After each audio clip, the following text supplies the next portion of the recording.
Hello everyone, मेरा नाम है पिशन। आज हम बात करेंगे निफ्टी बैंक निफ्टी से निफ्टी मंडियों की सपोर्टिंग परफॉर्म कर सकते हैं।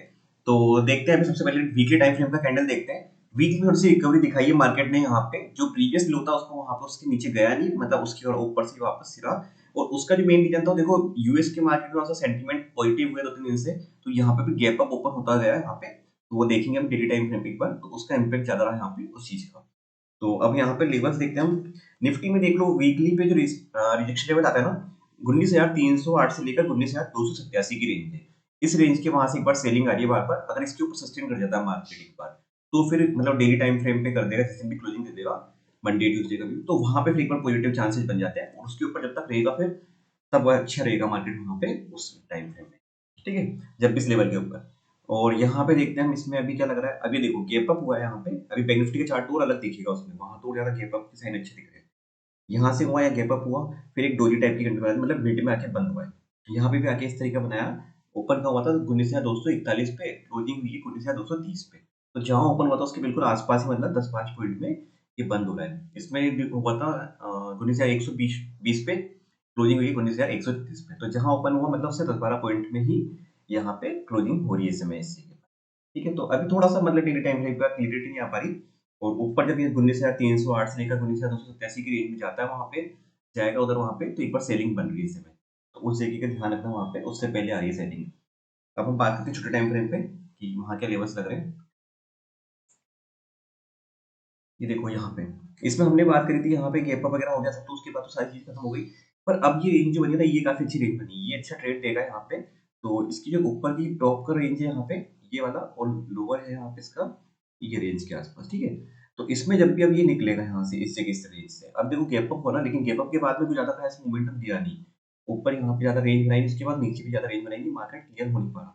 अब कभी भी अगर ये लोअर लेवल ब्रेक करता है, हल्की सी भी नेगेटिव न्यूज आती है, कुछ भी नेगेटिव सेंटीमेंट होता है यूएस में या फिर इंडिया में, तो ये जो गैप है यहाँ पे, ये वाला, ये इसको फिल करने आएगा सबसे पहले 19,175 का।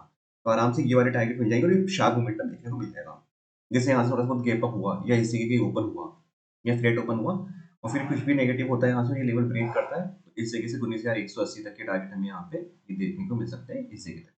और अगर ये लेवल भी ब्रेक होता है, तो फिर हमें आराम से ये अगले टारगेट देखने को मिल सकते हैं यहाँ पे 19,132 से लेकर 19,114 तक के टारगेट यहाँ पे निफ्टी में देखने को मिल सकते हैं। और अगर ये ओपन होकर यहाँ पे थोड़ा सस्टेन करके अगर ब्रेकआउट देता है 19,273 का लेवल, तो फिर 19,347 तक के टारगेट देखने को मिल सकते हैं, 19,401 तक के टारगेट देखने को मिल सकते हैं निफ्टी में यहाँ पे। पर एक बार रेंज बनाने देना उसको, और रेंज बना के अगर ऊपर निकलता है तो मोमेंटम अच्छा देखने को मिल जाएगा ऐसे में यहाँ पे। अब हम बात करते हैं बैंक निफ्टी के बारे में। बैंक निफ्टी में क्या रह सकता है, तो सबसे पहले हम वीकली टाइम फ्रेम की कैंडल देखते हैं और इसको हटाते हैं।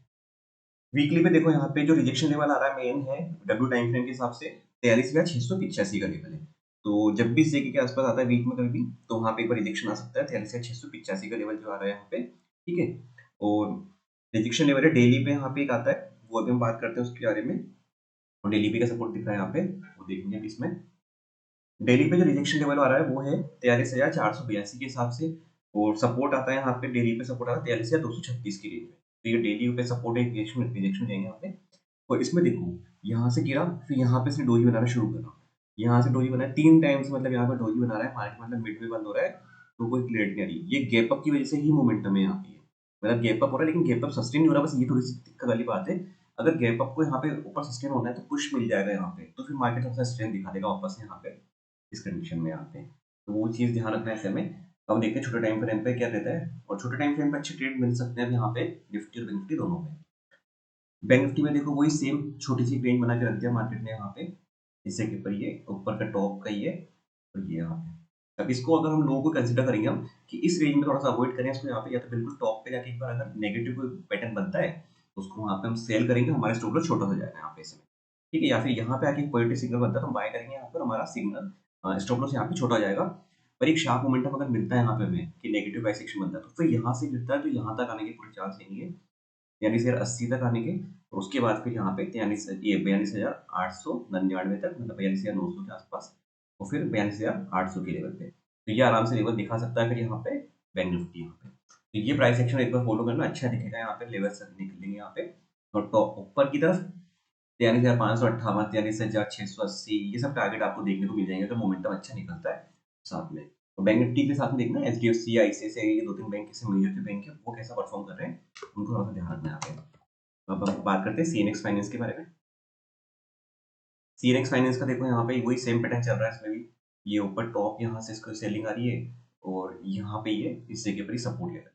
अभी इस रेंज से जहाँ पे भी निकलेगा डाउन साइड में अगर निकलता है तो 19,326 के आसपास के टारगेट, फिर यहाँ पे एक मिड में ये वाले टारगेट ये आते हैं इस जगह के आसपास 19,266 और फिर 19,218, 19,160 ये लेवल्स यहाँ पे देखने को मिल सकते हैं इसमें फिर निफ्टी में। और ऊपर की तरफ 19,424 अगर ब्रेक करता है तो 19,505, 19,564 के लेवल्स हम आराम से देखने को मिल सकते हैं यहाँ पे इसमें फिर निफ्टी में। और हम बात कर लेते हैं एक शेयर्स के बारे में, देख लेते हैं लेवल्स वगैरह क्या बनते हैं। जैसे CDSL का था, CDSL हमने ऑलरेडी इसके बारे में बात करी थी, यहाँ पे करी थी, इसको ब्रेकआउट यहाँ दिया, इस रेंज में आया था, फिर इसके बाद वापस निकला, फिर अच्छा मोमेंटम इसने दिया। तो अब इसका जो नया रिजेक्शन लेवल बन चुका है यहाँ पे इसे 19,000 सॉरी मतलब 1569 का लेवल, ठीक है। और एक सपोर्ट लेवल है अच्छा यहाँ पे इस जगह के आसपास ये वाला लेवल। तो ये एक रेंज बन गई यहाँ पे। अब इस रेंज में जहाँ पे भी ट्रेड करता है अप साइड या डाउन साइड में एक अच्छा लेवल दिखा सकता है। डाउन साइड में अगर यहाँ से ब्रेक करता है तो ये यहाँ तक आराम से टारगेट रहेंगे इसके 1521 की, तो ये पॉइंट यहाँ पे कैप्चर कर सकते हैं हम ऐसे में जब गिरता है तो स्टॉप लॉस थोड़ा सा ऊपर रखना है यहाँ पे, क्योंकि छोटा मोटा झिक झिक करता है तो फिर वो ऐसे में स्टॉप लॉस हिट होने के चांस रहेंगे, तो थोड़ा सा वो ध्यान रखना। तो एक आध शेयर और देख लेते हैं हम, कैम्स देखते हैं, इसमें भी अच्छा मोमेंटम आया था अभी। इसमें देखो यहाँ से अच्छा खासा मोमेंटम आया है इसमें, तो एक बार डेली टाइम फ्रेम पे देखते हैं हम क्या लग रहा है। ये कैंडल बहुत बड़ी बनी है, थोड़ा सा इसको ध्यान रखना। एक बार सेलिंग अगर आती है यहाँ पे मिड में कहीं मिलता है ये इस जगह के आसपास कहीं मिलता है, ये 2347 के आसपास कहीं मिलता है, तो एक बार एंट्री बना लेना इस जगह पर, ये अच्छा प्राइस एक्शन है यहाँ पे और इस जगह सपोर्ट ले लेगा ये। तो थोड़ा बहुत यहाँ पे भी रिजेक्शन लेता है 2412 के आसपास, तो वहाँ ध्यान दे लेना, ऊपर रिजेक्शन का लेवल आएगा 2412 के आसपास, 2409, 2410 ये लेवल। तो मिड में कहीं मिल जाता है वापस से 2350, 2347 के आसपास, तो वहाँ पे एक बार एंट्री के लिए प्लान करना है ऐसे। वीडियो अच्छा लगा तो लाइक शेयर सब्सक्राइब कर दीजिएगा। Thank you friends.